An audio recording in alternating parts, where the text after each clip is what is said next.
Hey everyone, welcome back to the channel. I'm Logan, and it's been a few months since we've taken a look at UGREEN's entry into the home NAS space with their NASync series. And this video is sort of going to be an update to where the UGREEN NASs are right now, and more specifically, I'm going to be checking out another one of their offerings. This right here is the DXP480T Plus, and it has the distinction of being UGREEN's flagship all-flash based solid-state NAS. Rather than taking mechanical hard disks, you're meant to load it up with a bunch of NVMe solid-state drives. And they're backed by some pretty impressive hardware that's all running on Debian Linux right out of the box. So, my goal in this video is to go over some of the reasons why you might want to pick this unit up for yourself, and also why you might want to look into some other alternatives instead. And the DXP480T Plus is a really nice little unit. The whole outer chassis is made out of aluminum, kind of reminds me of a Mac Mini or something, and the most important part of it is hiding under the bottom panel, which you can take out by removing these two screws. And what you'll see here is a set of 4 M.2 slots for NVMe solid-state drives. UGREEN officially states that you can slide in up to 4 separate 4TB SSDs for a total of 16 terabytes, but of course that number goes down if you format them in any kind of a special RAID configuration. But still, having that much NVMe storage running on your network all the time in such a compact little unit is quite impressive. And it's worth mentioning that the internal OS drive is also on its own dedicated 128GB SSD, so you're not sacrificing any of your high-speed storage with this NAS. And while we're on the topic of hardware, from the factory, UGREEN slots in 8GB of DDR5 memory on a single SODIMM module, which can be upgraded all the way up to 32 gigs. And on the back, UGREEN also provides a pretty good amount of interfaces. You get dual Thunderbolt 4 ports, a single USB 3.2 Type-A port, HDMI, a headphone jack, which is probably the funniest thing I've ever seen on a NAS, and a 10GB Ethernet port. All of this is running on the 12th generation Intel Core i5-1235U, which is a lower TDP chip with 2 performance cores and 8 efficiency cores. I also noticed inside that there's yet another M.2 slot, this time an E key, which is used from the factory to provide wireless networking, which I thought was pretty cool. But with the hardware out of the way, I have to touch on the software, and UGREEN's UGOS was a major sticking point back when we did our review of the DXP480T Plus. Now, admittedly at that time, UGREEN themselves were adamant that this was a beta software. So one of my goals here in making this video has been to give UGOS a fair shot, since it's been several months since we last tested it out, and they claim to have made a lot of progress with it. And after having gone back and tested it with their latest software update, I have to say that UGOS is a far more interesting piece of software now. It's still more than just inspired by Synology's DSM, but I don't consider that to be a bad thing, since the end product is well designed, and finally UGREEN has most of the features I would consider essential for someone buying a NAS for home media server use, like a graphical Docker application that, again, works very similar to Synology's own offering.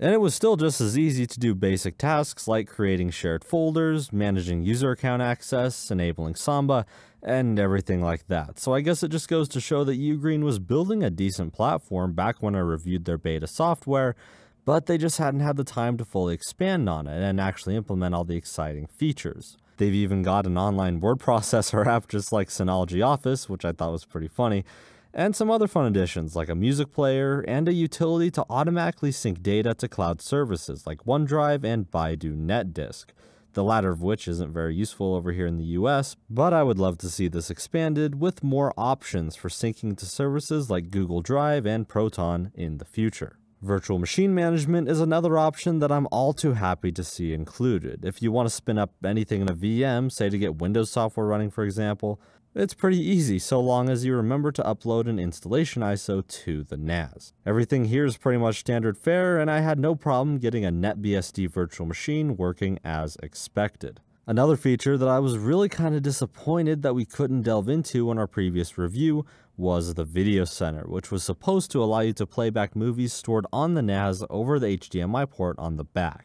But at that time, UGREEN's mobile app wasn't even available, and it seemed to have a lot of problems. But thankfully, I went ahead and tried this again, and I was also really impressed with how well it was implemented here. You can download the UGREEN NAS app free for Android or iOS and connect to the NAS using its IP address on your local network. And once that's done, you have a condensed version of the browser interface with access to all the apps you have installed on the NAS. The Video Center just gives you a quick view of all the movies you have configured in your movie library, and you can open the menu on any movie to start playback over HDMI. Once you do this, your phone becomes a remote, and the NAS will play the movie on its own. I think the most impressive thing here is just how stable and reliable the playback was. I could instantly scrub through the movie, change subtitles on audio tracks, and everything you would expect. So if you have a digitized movie collection and you don't feel like dropping a lot of money on a dedicated player, well, a UGREEN NAS could totally be a viable option if you're okay with using your phone to start casting each time. But we do still have a few of the limitations and concerns around UGOS that I expressed last time. Just to quickly recap, there's no option for a dynamic RAID akin to Synology's hybrid RAID. It still has an unofficial UGREEN signed Linux kernel, and some features are locked behind an online UGREEN account, but it's not strictly enforced, and nothing I demonstrated here seemed to require one. Overall, I still think UGOS is a way better piece of software now than it was back then, and I can confidently say that it would be able to serve all of our needs for network-attached storage. That said, following our last video, UGREEN also clarified their position on installing your own OS on their hardware, which is that you can do it and retain your hardware warranty, but don't expect any software support from UGREEN, which is a completely understandable position.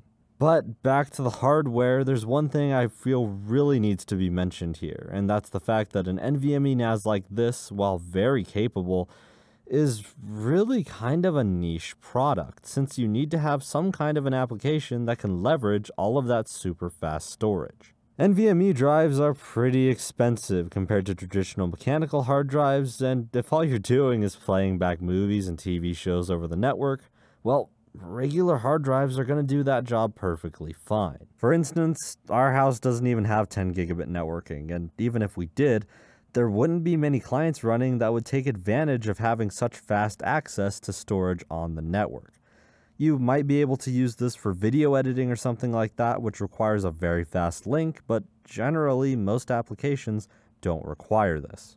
The thing that I find really difficult to get past with the DXP480T though is the price. Right now it's retailing for $999. I have to admit that is pretty steep considering the hardware you're getting. Not to say the vast amount of I/O doesn't add value, because it absolutely does, but having only 8GB of DDR5 RAM is disappointing to say the least, and if your specific needs are greater than what an embedded Core i5 can handle, then the DXP480T might not be the right solution for you.